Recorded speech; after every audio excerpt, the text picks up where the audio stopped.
Salute Bharat. നമ്മളോടൊപ്പം ഉള്ളത് രാഷ്ട്രീയ നിരീക്ഷകനായ അഡ്വക്കേറ്റ് MS വേണുഗോപാൽ സാറാണ്. സാർ സ്വാഗതം. സാറ്, ഈ ബീഹാർ തെരഞ്ഞെടുപ്പ് കഴിഞ്ഞതിന് തൊട്ടു പിന്നാലെ BJP നേതൃത്വം നടത്തിയൊരു പ്രഖ്യാപനമുണ്ട്. അടുത്തത് ബംഗാളാണ്.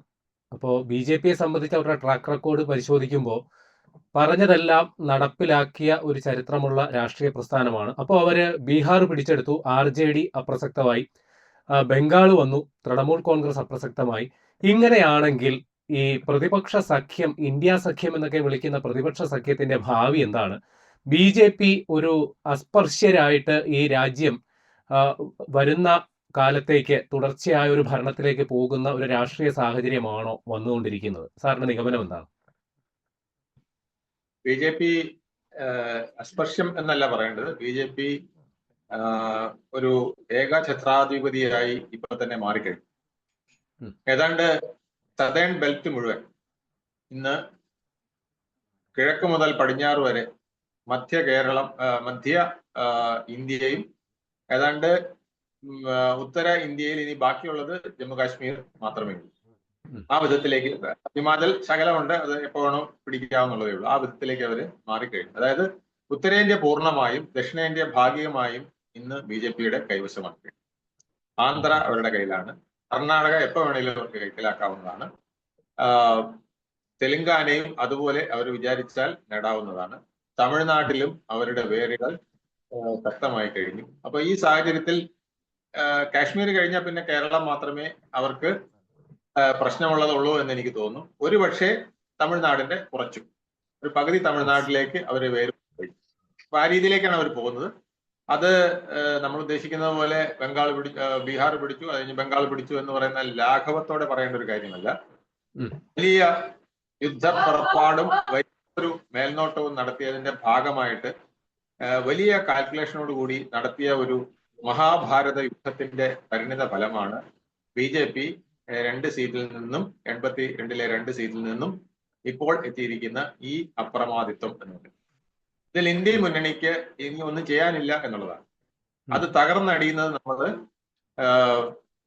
വിഘടിച്ചു നിന്ന് തകർന്നടിയുന്നത് നമ്മൾ ബംഗാളിൽ കണ്ടു. ഒന്നിച്ചു നിന്ന് തകർന്നടിയുന്നത് നമ്മൾ തമിഴ്നാട്ടിലും കണ്ടു. തമിഴ്നാട്ടിനെ പോലെ ഇനി ഒരു ഐക്യം ഇന്ത്യ ഉണ്ടാക്കാനില്ലല്ലോ. ഇന്ത്യ മുന്നണി പൂർണ്ണമായും ശക്തമായി നിന്നുകൊണ്ട് വിജയിച്ച ഒരു സംസ്ഥാനമാണ് തമിഴ്നാട്. മത്സരിച്ച ഒരു സംസ്ഥാനമാണ് തമിഴ്നാട്. പക്ഷെ അവിടെയും അതാണ് മഹാഭാരത യുദ്ധത്തിലെ ചില സ്ട്രാറ്റജികൾ അറിയാവുന്നവരാണ് ഇന്ന് ഇന്ത്യ ഭരിക്കുന്ന നരേന്ദ്രമോദിയും അമിത്ഷായും നിതിൻ നവീനും എല്ലാം. അപ്പൊ അവർക്ക് അറിയാം എവിടെയാണ് ഇതിന്റെ തട്ട് കൊടുക്കേണ്ടത്, അപ്പോഴിതെങ്ങനെ വീഴും. ഈ ബാബറി മസ്ജിദ് തകർത്തതിനെ കുറിച്ചൊരു ചൊല്ലുണ്ട്. ബാബറി മസ്ജിദ് ഇത്ര വേഗം തകർക്കാൻ പറ്റിയത് എങ്ങനെയെന്ന് പലരും ചിന്തിക്കാറുണ്ട്.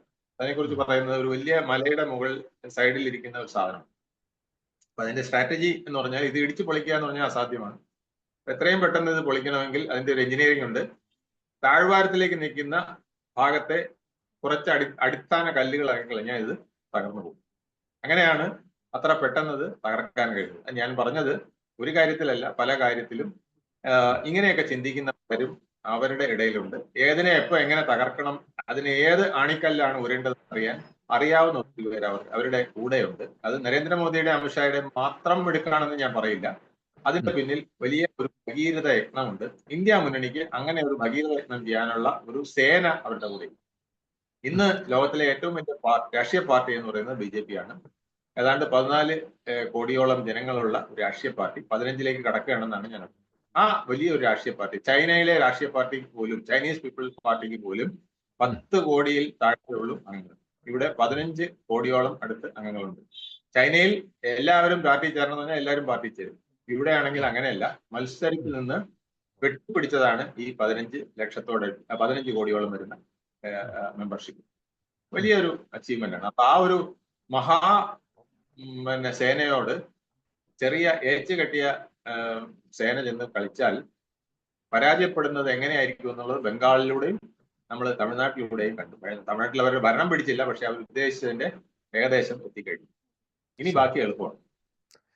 ഇതിന് മറ്റൊരർത്ഥത്തിലും വ്യാഖ്യാനിക്കാമല്ലോ സാർ. അതായത് ഈ പ്രാദേശികവാദത്തിലൂന്നി അല്ലെങ്കിൽ ചില വ്യക്തി താല്പര്യങ്ങളിൽ ഊന്നി പിറവിയെടുക്കുന്ന ചില രാഷ്ട്രീയ പ്രസ്ഥാനങ്ങളുണ്ടല്ലോ. ഇപ്പം മമതാ ബാനർജി, ഇപ്പൊ കേരളത്തിലെ സംബന്ധിച്ച് പറയുകയാണെങ്കിൽ കേരള കോൺഗ്രസ് എം, ഇങ്ങനെ ചില പ്രാദേശിക രാഷ്ട്രീയ പ്രസ്ഥാനങ്ങളുടെ പ്രസക്തി പോലും ചോദ്യം ചെയ്യപ്പെടുന്ന തരത്തിലേക്ക് കാര്യങ്ങൾ എത്തിയിട്ടുണ്ട്. അപ്പൊ ചുരുക്കി പറഞ്ഞാൽ ഭാവി രാഷ്ട്രീയം ദേശീയ സ്വഭാവമുള്ള രാഷ്ട്രീയ കക്ഷികൾ പരസ്പരം ഏറ്റുമുട്ടുന്ന തരത്തിലേക്ക് കാര്യങ്ങൾ എത്തിച്ചേരുമോ? ഇപ്പോൾ BJP വിഭാവനം ചെയ്യുന്ന പോലെ ഒരു രാജ്യം ഒരു തെരഞ്ഞെടുപ്പ് എന്നൊക്കെ പറയുന്നത് പോലെ ഒരു രാജ്യം അവിടെ ദേശീയ പ്രസ്ഥാനങ്ങൾ മാത്രം പങ്കെടുക്കുന്ന തെരഞ്ഞെടുപ്പ്, ആ രീതിയിലേക്ക് കാര്യങ്ങൾ എത്താനുള്ള സാധ്യത എത്രത്തോളം ഉണ്ട്? BJP ഉദ്ദേശിക്കുന്നത് ഒരു രാജ്യം ഒരു ജനതയാണ്.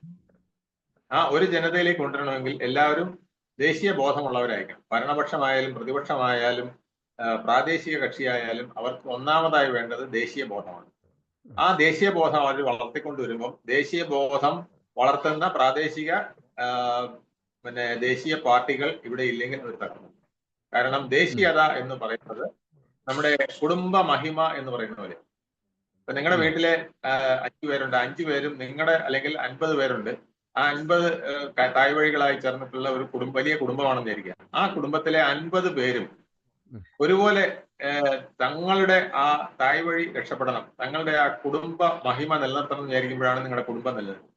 ഇല്ലെങ്കിൽ അത് ശിഥിലമായി. ഇന്ത്യ അങ്ങനെ ശിഥിലമാക്കി വെച്ച ഒരു രാഷ്ട്രമായിരുന്നു. ആ 1000 വർഷത്തെ ശൈഥില്യത്തിന്റെ പാരമ്പര്യമാണ് ഇന്ത്യക്കുള്ളത്.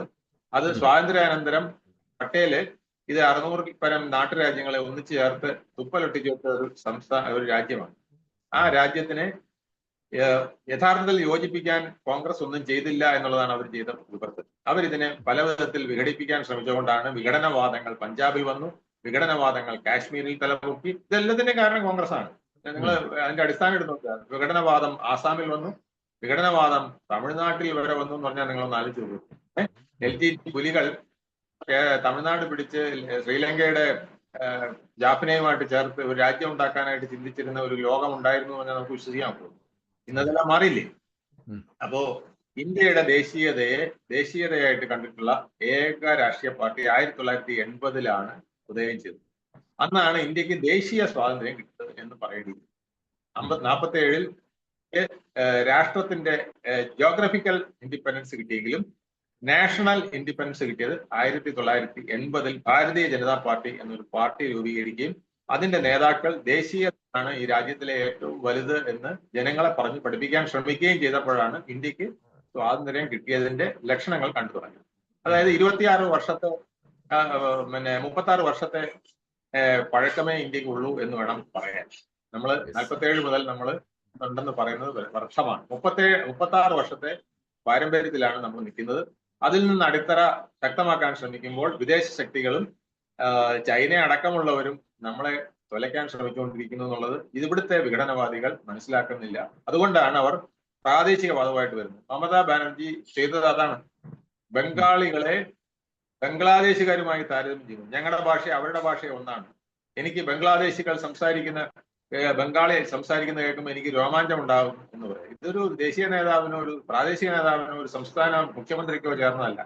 അതുകൊണ്ടാണ് അവർ മണ്ണടിയേണ്ട വിധത്തിൽ ഇന്ന് അവിടെ വന്ന് എത്തിച്ചേർന്നു. സുഗന്ധ അധികാരി എന്ന് പറഞ്ഞ അവര് വളർത്തിയ പുത്രൻ അവരെ വെട്ടി. കാരണം നമ്മുടെ അടിത്തറ ശരിയല്ലെങ്കിൽ നമ്മുടെ കൂടെ നിൽക്കുന്നവർ തന്നെ നമ്മളെ വെട്ടും. അതാണ് സംഭവിച്ചത്. ദേശീയതയിലൂന്നി BJP-യുടെ വളർച്ചയെ കുറിച്ച് പറയുമ്പോൾ കേരളത്തിൽ അവർ നേടിയ ഒരു അച്ചീവ്മെന്റിനെ കുറിച്ചും പറയേണ്ടി വരും. അപ്പോൾ നിലവില് ഇപ്പൊ BJP-ക്ക് 3 MLA-മാരെ ഇവിടെ ഈ തെരഞ്ഞെടുപ്പിൽ കിട്ടി. അതിൽ ഒരാള് അവരുടെ പാർട്ടി അധ്യക്ഷൻ കൂടിയാണ്, മുൻ കേന്ദ്രമന്ത്രിയാണ്, മറ്റൊരാൾ മുൻ കേന്ദ്രമന്ത്രിയാണ്, പിന്നെ ചാത്തന്നൂരിൽ നിന്ന് വന്ന ജനപ്രതിനിധി അദ്ദേഹവും ഉണ്ട്.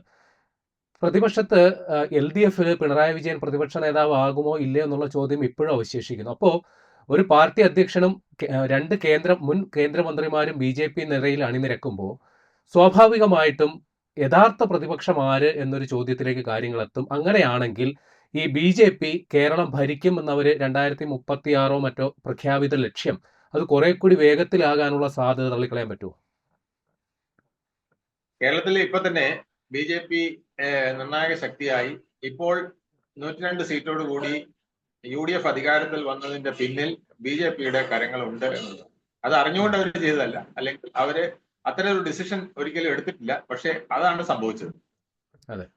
മാർക്സിസ്റ്റ് പാർട്ടി അല്ലെങ്കിൽ LDF ദുർബലമായതിന്റെ കാരണം, ഇടതു മുന്നണി ദുർബലമായതിന്റെ കാരണം അവരുടെ കാൽ കീഴിലെ വോട്ടുകൾ BJP അടിച്ചുകൊണ്ട് പോയി എന്നുള്ളത്. ഈ തെരഞ്ഞെടുപ്പിൽ ഇന്ത്യ വിരുദ്ധ പിന്നെ മോദി പിന്നെ ഇടതുപക്ഷ വിരുദ്ധ അല്ലെങ്കിൽ പിണറായി വിരുദ്ധ മുദ്രാവാക്യം നിലനിന്നപ്പോഴും UDF അതൊരു തരംഗമാക്കി മാറ്റിയപ്പോഴും ആ പ്രയാണത്തിൽ ഒരുപാട് പേർ UDF-നൊപ്പം ചേർന്നിട്ടും ഒരു ടീം അവിടെ മാറി നിന്നു എന്നുള്ളതാണ് സത്യം. ആ ടീം മാറി നിന്നത് BJP-ക്കൊപ്പം പോവുകയും BJP അങ്ങനെ ശക്തമായി അവിടെ ഒരു വേരൂന്നുകയും ചെയ്തു എന്നുള്ളതാണ് നമ്മൾ മനസ്സിലാക്കേണ്ടത്. ഈ ഊന്നിയ വേരുകൾ അടുത്ത 2026 ശേഷമുള്ള രാഷ്ട്രീയത്തിലും 2030 ശേഷമുള്ള രാഷ്ട്രീയത്തിലും വലിയ പ്രസക്തിയുള്ളതായി മാറും. അത് കേരളം കാണാൻ പോവുകയാണ്. കേരളം പെട്ടെന്ന് പിടിക്കാവുന്ന ഒരു സംസ്ഥാനമല്ല. കേരളം മെല്ലെയായിട്ട് പിടിക്കേണ്ട ഒരു സംസ്ഥാനമാണ്. അത് പിടിക്കുമെന്നുള്ളതാണ് നമ്മുടെ മനസ്സിലാക്കുന്നത്. ശരി, നന്ദി. നന്ദി.